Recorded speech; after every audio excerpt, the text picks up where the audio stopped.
Welcome to the Banker Lamp. Please enjoy the video. In this video, I will explain how to create Made in Heaven in Minecraft Java.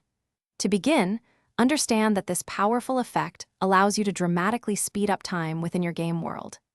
This means plants grow faster, weather changes rapidly, and even mob behaviors accelerate. We will achieve this by utilizing specific command blocks and adjusting key game rules to create a truly unique gameplay experience. Get ready to transform your Minecraft world into a fast-paced realm. Now let's get started with the essential tools. Command blocks. First, open your chat and type /giveits command block to receive one. Place this block down and configure it to repeat and always active for continuous operation. Inside, you'll use commands like /gammarule random tick speed to accelerate plant growth and decay.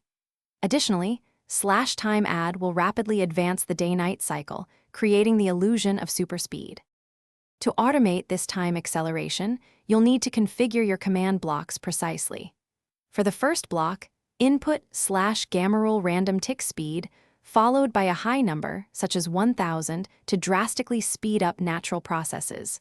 For the second block, use /time add 100 to rapidly advance the in-game clock. Make sure both command blocks are set to repeat and always active to ensure a continuous and seamless Made in Heaven effect throughout your world. Finally, let's talk about customizing your Made in Heaven effect. Feel free to experiment with various random tick speed values. A value of 10,000, for instance, will create incredibly rapid environmental changes. You can also enhance the experience by adding particle effects or custom sound commands to truly immerse players in the accelerated world. Remember, this is your creation, so adjust the settings and add extra flair to make your unique, Made in Heaven experience perfect. Thanks for watching. If this was helpful, leave a like and consider subscribing. See you next time.